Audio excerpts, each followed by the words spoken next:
Olá, Donis. Olá, internautas. Começando aqui mais um Papo de Biólogos, hoje trazendo o perfil epidemiológico semanal aqui da pandemia, dando a ênfase maior a hoje, sexta-feira, 18 de dezembro de 2020, e também vamos aproveitar para debater um pouquinho sobre os impactos da variabilidade genética sobre a pandemia, né? Em que perspectiva? Na perspectiva humana, né? O quanto as diferenças genéticas populacionais individuais fazem com que uma pessoa seja mais susceptível a ter a doença, ou ser assintomático, ou ter sintomas mais graves, e também do ponto de vista viral, o quanto a variabilidade genética ali pode fazer com que ocorra, por exemplo, o que está sendo chamado de reinfecção. Tá? Para quem ainda não conhece o canal e nem o quadro Papo de Biólogos, né? Então, só para a gente fazer uma breve apresentação aqui, eu sou o professor Jean Anderson Souza, né? Esse quadro Papo de Biólogos, que é apresentado por mim e pelo biólogo Adonis, ele acaba sendo sempre postado aqui no meu canal, né? E sempre trazendo esse perfil epidemiológico e estendendo ali ao final uma breve discussão sobre algo relacionado ali à pandemia, e mais, né, algumas vezes trazemos outros assuntos em dias separados. Né?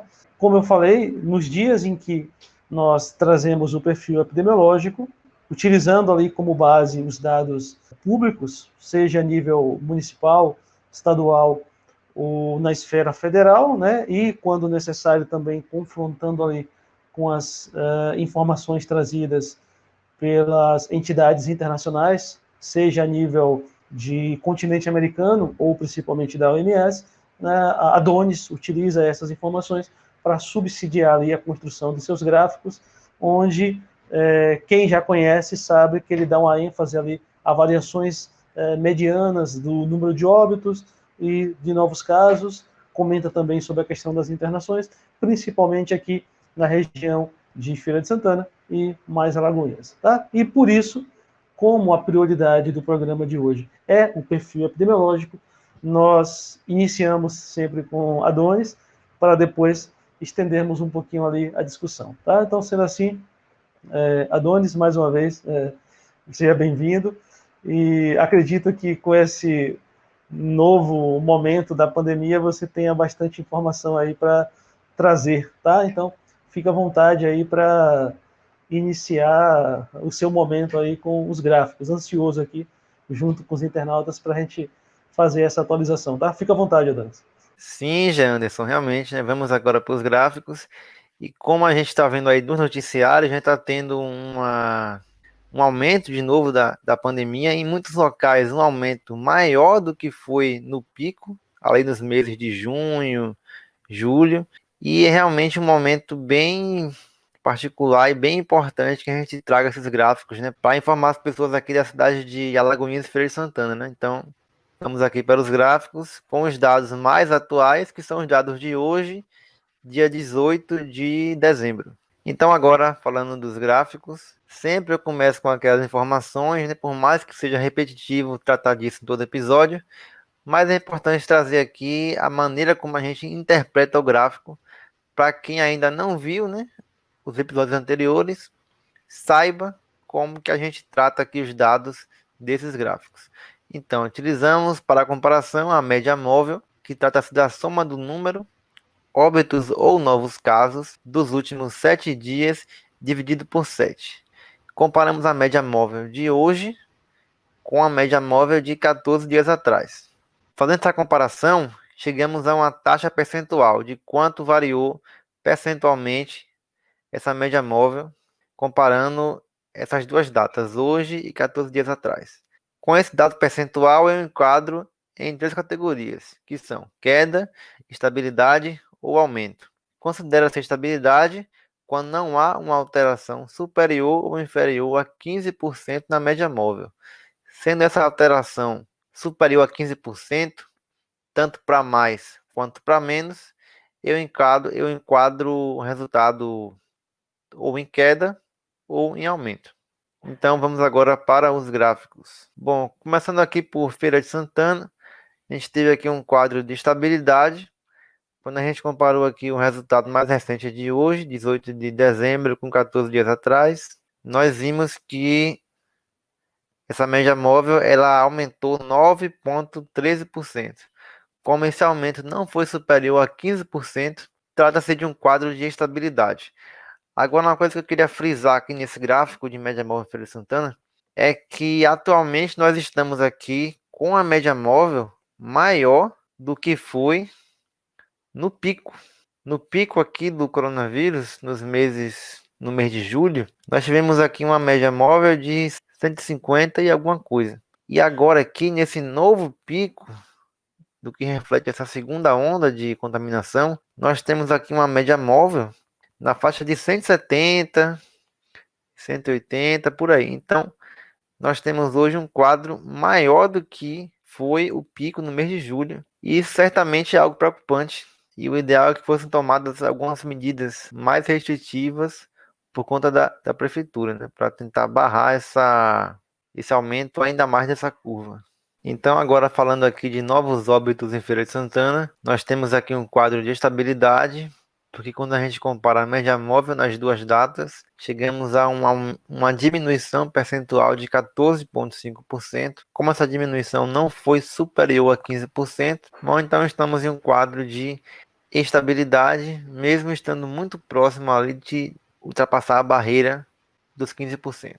Casos ativos em Feira de Santana, temos aqui também um aumento de 46,3%. Sempre lembrando que quando eu trato aqui de dados absolutos, eu não estou falando aqui de média móvel, eu estou falando do número absoluto de casos ativos. Então eu não enquadro naquelas categorias de aumento, estabilidade e queda. Mas ainda assim eu trago esse comparativo de aumento percentual para a gente ter uma noção de quanto que variou comparando hoje com 14 dias atrás. Então a gente teve aqui esse aumento que é condizente com aquele aumento de novos casos, né? O aumento de novos casos reflete diretamente no aumento de casos ativos. Pacientes internados em Feira de Santana, nós temos aqui também um aumento de 29,3%, e também tem um aumento aqui importante, que a gente teve o maior número de internados desde o mês de julho, quando foi aquele pico que eu mostrei, aquele pico de novos casos. Então, pela primeira vez em Feira de Santana teve um número de pacientes internados superior a 80. A gente teve aqui, nessa data, mais de 80 pacientes internados. Então é realmente um outro dado muito preocupante que, mais uma vez, né, a gente espera que a prefeitura adote medidas mais restritivas para que abaixe essa quantidade de pacientes internados e que libere mais leitos, né? Nesse momento está com a ocupação quase máxima dos leitos e isso é algo preocupante. Bom, agora falando aqui de Alagoinhas, nós temos aqui um aumento dos novos casos, aumento de 27,9%, quando a gente compara aqui essas duas datas no gráfico, sempre comparando o resultado de hoje, 18 de dezembro, com o resultado de 14 dias atrás, 4 de dezembro. Então aqui a Alagoinhas teve esse pico bem destacado aqui no mês de agosto, teve aqui uma queda, e agora estamos aqui nessa volta no número de novos casos, né? Não tanto quanto Feira de Santana, mas que pode chegar a ser também uma subida grande, né?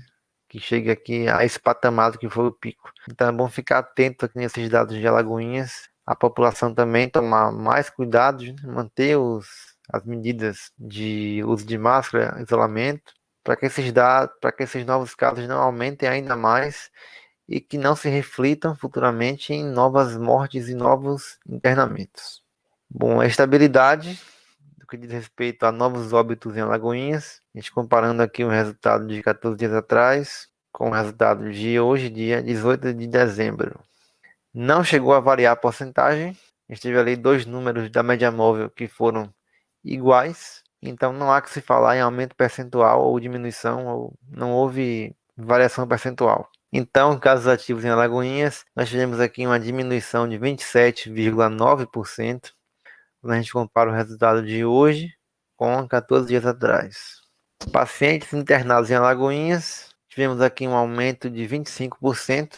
Continua aqui um patamar baixo, se for a gente considerar ali Feira de Santana, que já está em número de pacientes internados maior do que foi no pico, no mês de julho. Então, Alagoinhas continua aqui com um número baixo de pacientes internados. Esse número aqui se manteve estável, relativamente estável, logo após que houve essa diminuição após o pico no mês de julho.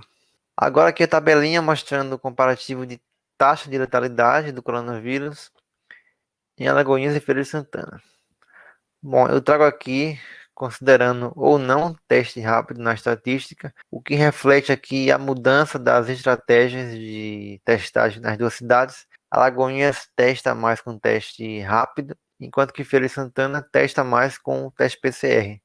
Lembrando que o ideal é que se utilize o teste PCR para identificar os casos positivos, porque é uma maneira mais segura de você detectar os casos. Os testes rápidos são os testes sorológicos e geralmente são utilizados como medidas de apoio, né? Medidas de você saber a prevalência de anticorpos na população. Mas como identificação de novos casos, o ideal é realmente que utilize os testes PCR. Então, em Feira de Santana temos um total de 18.257 casos sem teste rápido. Com o teste rápido, temos um total de 21.670. Um total de óbitos de 323, com taxa de letalidade, sem considerar teste rápido, de 1,77%. E a taxa de letalidade, considerando teste rápido, temos ali 1,49%. Alagoinhas temos um total de 1.828 casos, sem considerar teste rápido, e 6.787 casos, considerando teste rápido. Vocês veem que o número aqui é muito maior, proporcionalmente, quando compara com Feira de Santana, né? A diferença de um para o outro, quando adiciona os testes rápidos. Alagoinhas a gente vê aqui um número muito maior de casos, quando considera a testagem via teste rápido. Então reflete aquilo que eu falei, a cidade de Alagoinhas utiliza muito mais testes rápidos como diagnóstico. Talvez por uma questão orçamentária, né? É uma cidade menor e provavelmente tem menos capacidade de comprar os testes PCR que são mais caros. Temos aqui em Alagoinhas um total de 90 óbitos, taxa de letalidade sem teste rápido de 4,92%. E taxa de letalidade com teste rápido de 1,32%. Lembrando que aqui são números que não refletem o número real de taxa de letalidade, que a gente sabe que tem os pacientes assintomáticos. Então, a taxa de letalidade real do coronavírus, estimada pela própria OMS, é em cerca de 0,5%. Quando a gente considera todos os casos assintomáticos que não chegam a ser testados aqui nas políticas de testagem municipais, porque são pessoas que não vão ao posto de saúde porque não estão com sintomas, né? O Brasil, como está? Bom, quem está acompanhando aqui os noticiários nacionais, os jornais de abrangência nacional, vê que o Brasil, de forma geral, está passando por uma segunda onda, né? A gente está tendo um aumento de novos casos e de novas mortes de modo generalizado em vários estados do país. E a gente vê aqui que esse gráfico aqui que mostra as semanas epidemiológicas. Cada coluna aqui representa uma semana epidemiológica de dados. E a gente vê aqui que as últimas 3 semanas já estão se equiparando, mais ou menos, em relação a novos casos, ao que foi aqui o pico nacional. Isso é algo muito ruim, que a gente viu que está ali refletido também a nível local, né, em Feira de Santana, ali, considerando aqui o final do ano, né, um aumento natural ali das aglomerações, festas natalinas e festa de ano novo. É algo preocupante que a gente tem com relação a esse aumento aqui de novos casos, mesmo que a vacina já esteja próxima, né, como a gente sabe também que veio aí nos noticiários, a vacina está relativamente próxima de estar disponível, mas isso não significa que devemos deixar de lado as medidas profiláticas e os hábitos para diminuir a propagação do coronavírus.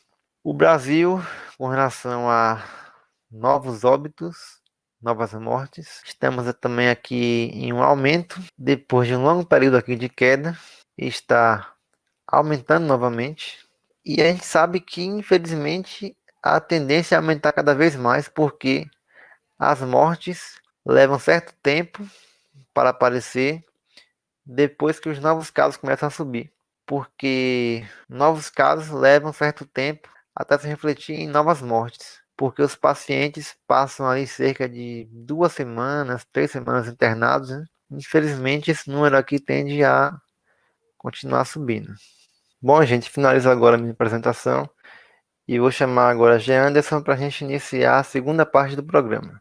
Valeu, Adonis. Mais uma vez aí, quero agradecer em nome dos internautas, suas contribuições aí com os gráficos, tá? Nesse momento em que a pandemia volta a ser o principal assunto nos meios de comunicação, né? E entre as pessoas no dia a dia. Mais uma vez, obrigado.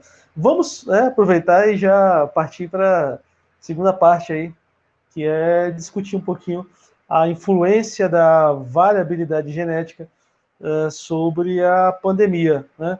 Aí é importante, quando fala em variabilidade genética, a gente analisar no hospedeiro, né? No caso nós, humanos, e também as consequências dessa variabilidade genética quando ela ocorre lá no patógeno, então nesse caso no coronavírus. Então, o que a gente pode ver? Quando a gente pensa quais as consequências de se ter, né, variações genéticas de uma pessoa a outra, e também a nível populacional, isso ajudaria a entender porque, de repente, em uma determinada população, em uma determinada cidade, ou seja, estado, ou seja, país, a pandemia ali pode se comportar de um jeito, em relação à quantidade de sintomáticos, também e consequentemente sobre a quantidade de agravamentos e óbitos, e de repente em uma outra população, em outra cidade, às vezes até muito próxima, você ter ali um perfil epidemiológico diferente da mesma pandemia, né? Então, o que é importante, nós sabemos que há essa variação genética, né, individual, faz com que, de repente, a mesma proteína tenha diferenças na sua forma e na sua ação de uma pessoa para outra. Então, de certa forma, boa parte dessa variação genética se repercute em variações de proteínas dentro de cada pessoa. E aí, o que acontece? Isso pode fazer com que uma pessoa seja mais susceptível do que outra a ter a doença. Dentre aqueles que vão ter, né, que vão se contaminar, que vão se infectar com o coronavírus, existe aqueles que vão permanecer assintomáticos, sem nenhum sintomas que leve a pessoa a suspeitar que possa estar doente, e outros vão ter sintomas. Isso também é influenciado pela variação genética de uma pessoa para outra, né? E dentro desses que vão ter sintomas, esses sintomas podem permanecer brandos ou, né, evoluir para uma forma mais grave. Então, novamente, as características genéticas individuais podem fazer com que em uma pessoa haja um agravamento maior do que em outro. Claro que nós sabemos que as doenças são multifatoriais. Existem vários fatores interferindo nas complicações de uma doença, né? Então, não estamos falando aqui, por exemplo, das outras de comorbidades, diabetes, hipertensão, obesidade, que sabemos, asmas, né?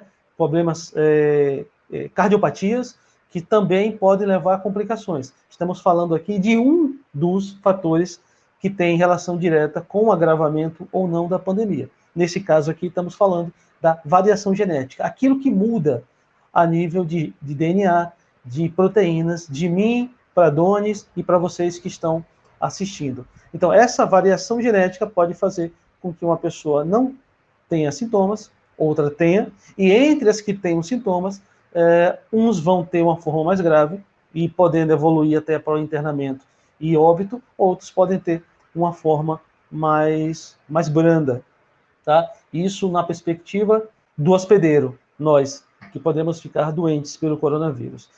Em relação ao vírus, se sabe hoje, né, a partir dos testes moleculares, que se tem ali cerca de 6 a 7 variações genéticas do SARS-CoV-2, do Covid-19, que por si só já é uma variação genética, aí com mais modificações, do SARS-CoV-1, né, que é o primeiro Covid lá de 2009, 2010. Tá? Então, o próprio vírus, né, quanto mais contatos ele tem com um número maior de hospedeiros, em diferentes populações, em diferentes países, o que caracteriza a pandemia, faz com que ele possa também acumular alterações genéticas que mudem suas proteínas.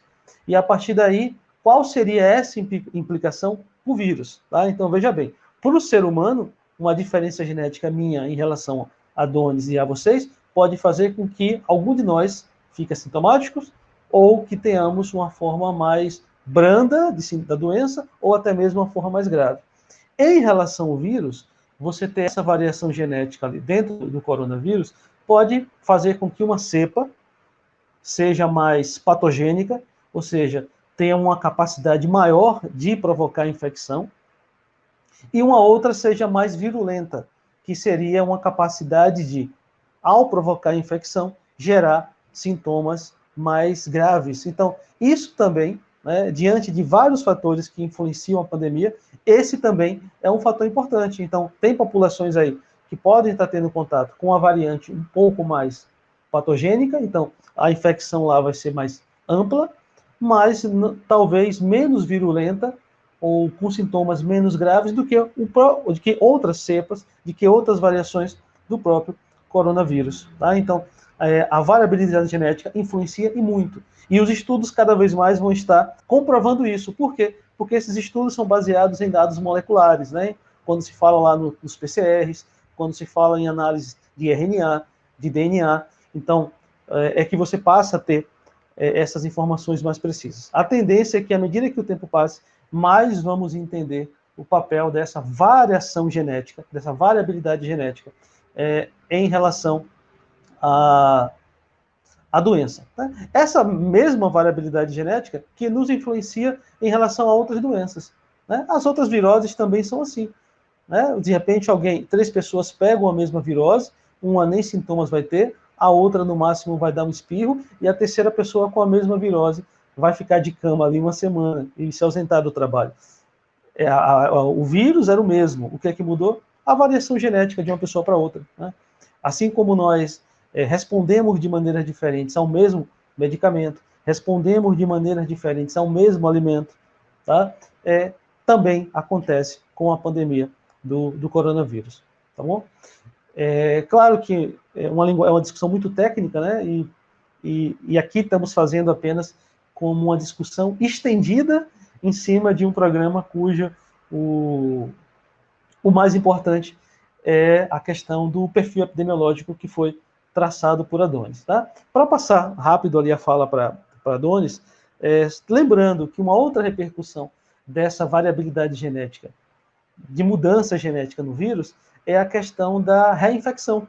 Porque aí, né, depende de quais proteínas mudem de uma cepa do coronavírus para outra, alguém que já teve a doença, que gerou anticorpos contra o coronavírus, de repente não reconhece um segundo contato com o vírus, se aquela proteína que indicava que era o coronavírus ali, tiver sofrido variações, tiver sofrido alterações. Por isso que no caso da médica aqui no Brasil, né, que foi o primeiro caso oficialmente reconhecido, ela 2 vezes teve o coronavírus, provavelmente por variações genéticas diferentes. Pegou uma cepa 1, se imunizou, mas quando teve um novo contato com o vírus, ele já tinha algumas alterações genéticas que fizeram com que os anticorpos para o primeiro contato não fossem suficientes para reconhecer e imunizá-la em relação ao vírus. Então, a reinfecção é possível, né? Já está provado, e o grande fator é a variabilidade genética. Tá? Então, Adonis, você sei que também gosta da genética, né? Tivemos contato durante a graduação com a genética, e eu tenho certeza que você também compreende, né, e considera muito a importância da variabilidade genética sobre o coronavírus. Tá? Então fica à vontade aí para trazer as contribuições. Então, realmente, né, essa questão da variabilidade genética é algo muito importante para várias doenças, né, e para o coronavírus não seria diferente. É bom a gente lembrar também que não se trata aqui do Covid-20, né, não se trata do novo coronavírus. Se trata apenas de uma variação genética dentro do próprio coronavírus 19, Covid-19, né, e não é algo alarmante, né, já era algo esperado que houvesse essas variações genéticas. É algo que não influencia também na eficácia da vacina, porque não foi ali uma alteração substancial, essas 7 a 6 linhagens diferentes que Janderson citou. Não é algo preocupante que vai influenciar na imunização pela vacina. E ainda assim, a reinfecção é algo raro, né? É algo que, considerando os milhões de infectados que a gente tem aqui a nível global, e a nível nacional também, né? Aqui no país já tem mais de quase 7 milhões de infectados. A infecção é raríssima, né? Ainda que haja essas linhagens diferentes, não é todo mundo que vai ter contato com uma linhagem diferente, com uma cepa diferente e que vai necessariamente se infectar e ter sintomas novamente, né? Então, é só mesmo ali uma confirmação de algo que já era esperado, né? E não é algo assim, tão alarmante que a população deva ficar ali, ter mais uma preocupação, né, nessa pandemia. E realmente, né, para confirmar a reinfecção, né, é importante que você tenha ali a identificação do genótipo do vírus da primeira infecção e do vírus da segunda infecção. Porque se na segunda infecção a gente encontrar um genótipo igual ao que foi na primeira infecção, isso quer dizer que provavelmente aquela pessoa ou está em uma recidiva da doença, ou então o teste PCR, que é muito sensível, identificou ali o vírus, o genoma do vírus, mas se trata ali de resquícios da primeira infecção. Por isso que é importante que, para que se confirme um quadro de reinfecção, a gente tem ali um genótipo diferente do que foi na primeira infecção. E ali com um intervalo de no mínimo 90 dias, né, de um diagnóstico para o outro. Então, gente, foram essas as informações que a gente queria trazer para vocês hoje. Eu acho que essa discussão adicional ao boletim epidemiológico é algo que agrega bastante conteúdo para vocês. Eu espero que vocês tenham gostado aqui desse quadro, desse boletim com informações extras. E eu peço agora que vocês se inscrevam aqui no canal de Jean Anderson, ativem as notificações, né? Deixem um gostei aqui no vídeo que ajuda bastante. E espero vocês no próximo quadro Papo de Biólogos. Até a próxima. Tchau. Toca a vinheta.